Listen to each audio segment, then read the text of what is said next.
Assimi Goïta, le développement tant de Mine de lithium de Goulamina, le président de la transition dévoile la stèle de la société. C'est une roche appelée pegmatite qui contient du lithium. De quoi s'agit-il? Pour le savoir, le chef de l'État effectue une véritable immersion dans la mine. Un gigantesque site qui s'étend sur des centaines d'hectares. La visite débute par la carrière d'exploitation. De là, l'on a une vue imprenable sur la mine en question. Il est expliqué ici le processus et le procédé d'extraction du minerai. Le minerai se trouve dans la roche. Donc vous pouvez voir les machines qui sont en forage. C'est à partir de là-bas maintenant qu'on fait le forage et le dynamitage. Donc après le dynamitage maintenant, le produit est réparti en deux catégories. Cap ensuite sur la section sèche de l'usine, composée des concasseurs primaires, secondaires et tertiaires. Ces concasseurs permettent de réduire la taille des roches minéralisées. Le président Goïta découvre après le stock du produit fini, issu du concassage. L'étape suivante est la partie moulin et traitement du minerai. 350 tonnes de roches sont broyées ici par heure pour une poudre très fine. Le produit est ensuite introduit dans l'unité de traitement magnétique pour en laver tout résidu.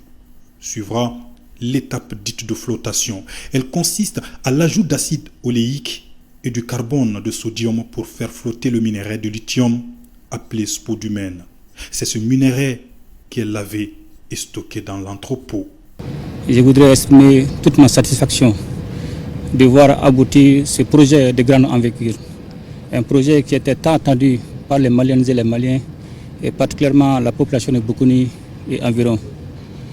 Comme vous le savez, les autorités de la transition ont pris l'engagement de concrétiser les aspirations profondes du peuple malien, de faire du secteur minier un moteur de développement économique dans notre pays.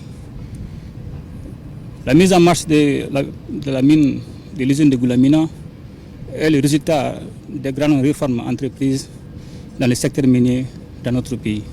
Cette unité industrielle a une capacité de production annuelle de 2,5 millions de minerais et il est attendu chaque année 506 000 tonnes de concentré de spodumène de lithium, ce qui devrait impacter considérablement la vie socio-économique de la région et même du pays. Effectivement, il va y avoir beaucoup de retombées qui vont impacter positivement l'économie malienne.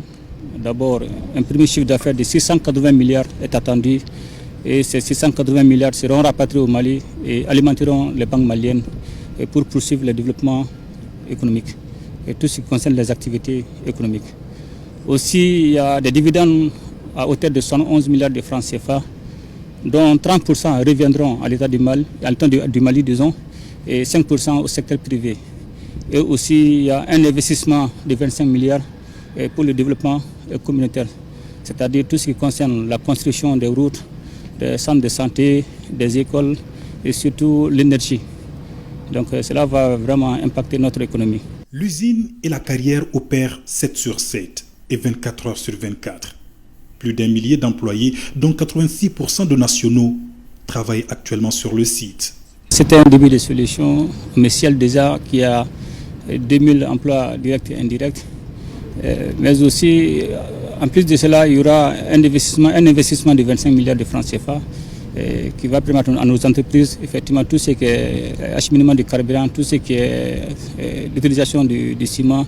Toutes ces initiatives vont accroître davantage le nombre d'employabilité, renforcer l'employabilité dans notre pays, augmenter le nombre d'employés. Féliciter le ministre des Mines et le ministre des Finances pour tous les efforts déployés afin que cette mine soit une réalité aujourd'hui. Et je les engage aussi à vivre au strict respect des engagements des différentes parties pour préserver les intérêts vitaux du peuple malien. Et je voudrais aussi saluer le partenariat avec la société Ganfin et particulièrement la République populaire de Chine qui est aujourd'hui un partenaire stratégique, un partenaire sincère et qui est resté aux côtés du Mali dans sa lutte pour sa souveraineté économique et politique. Je voudrais, pour terminer, saluer toujours la résilience du peuple malien qui nous a permis de voir ce jour. La mine de lithium de Goulamina est une concrétisation d'une vision présidentielle et c'est un chef d'État visiblement impressionné et particulièrement fier du travail abattu qui prend congé des lieux.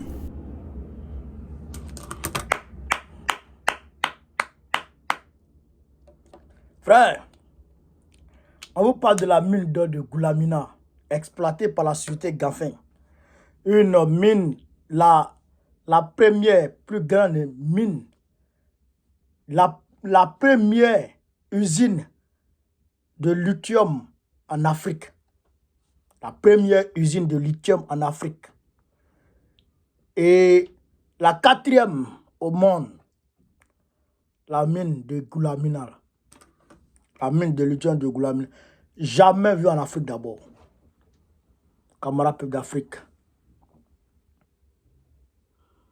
680 milliards de francs CFA vont tomber directement d'abord pour le Mali. Vont transiter déjà dans le Mali pour tomber dans les banques maliennes. Déjà.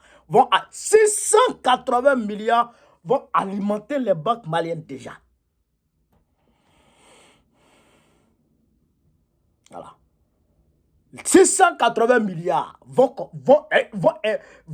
c'est-à-dire que vont inonder les banques maliennes d'abord. 680 milliards d'abord. Ce sont 11 milliards de dividendes qui appartiennent aussi à l'État malien. 25 milliards qui seront investis dans le développement communautaire. 25 milliards pour les écoles, pour les gens, pour les populations qui vivent là à Goulamina.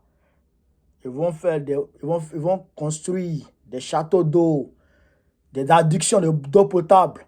Ils vont alimenter des villages en électricité. Ils vont construire des écoles. Ça, c'est 25 milliards qui seront, pas un, qui seront investis dans ça d'abord. Ça, c'est pas un d'abord.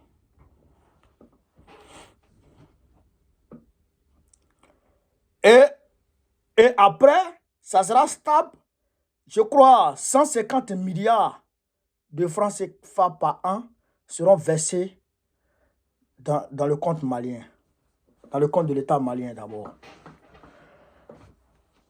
C'est un exploit. Quand Assimi Goïta est parti en Chine, là, pour le sommet sino-malien, quand Assimi Goïta est parti là, il allait signer ses accords. Voilà ce qui est sorti déjà. Les Chinois, c'est du concret. Ils vont construire des autoroutes de malades au Mali en 2025. Là. Bamako sera transformé en un paradis. Ouais. Assimi Goïta, il a signé tout ça là-bas. Vous avez déjà oublié le plan que vous avez vu. Et puis le Chinois est en train de montrer, on va faire passer l'autoroute comme ça. On va passer une autre voie comme ça. Vous avez oublié ça? Ah bon, tous ces accords ont déjà été signés. Ouais, le premier chef-d'œuvre des Chinois. Clair, du concret. Puis l'argent va couler. L'argent va couler. Tous ceux qui pensent qu'en temps de guerre, on ne peut pas se développer, ouais ça. Tous ceux qui pensent que l'AES va tomber, ouais ça. Est-ce que vous comprenez? Réveillez-vous de vos sommets, chers camarades. Le général Goïta, c'est un 10. C'est un monsieur. Il ne parle pas beaucoup, hein. Mais il agit. Et quand il agit, c'est du concret. Quand il agit, c'est du concret. Est-ce que vous avez compris? 2000 emplois. Indirect comme direct et indirect. 2000 emplois, direct et indirect. 2000. Déjà, d'ores et déjà. Et il y a d'autres entreprises qui vont sortir de terre. Et les populations, au bonheur des populations maliennes, les populations maliennes vont travailler, vont gagner l'argent. Ils vont gagner l'argent. Ils vont venir passer quelques vacances en Europe pour repartir au Mali. Ils ne viendront pas chercher Baragnini ici. Là. Ils vont travailler au Mali. Ils vont même passer vacances en Europe. Ça s'est passé. Est-ce que vous comprenez un peu? Donc, camarades d'Afrique, voilà ce que je voulais vous dire sur cette vidéo et encourager Assimi Goïta, encourager le peuple malien qui demeure la béquille, je dirais, sur laquelle Assimi Goïta s'appuie pour pouvoir réaliser tout ce qui est là. Il demande au peuple de toujours soutenir Assimi Goïta, de toujours soutenir la transition malienne. Nous, on est derrière cette transition. Tant que cette transition est sur la bonne voie, nous serons toujours derrière cette transition. C'est de ça qu'il s'agit. Camarades peu d'Afrique, pendant la vidéo, mettez-la partout à travers le monde entier. Vive l'Afrique libre, vive le panafricanisme, vive tous les peuples africains. Gbagbo, président de Gola 2025, Inch'Allah, on est ensemble les gars, merci.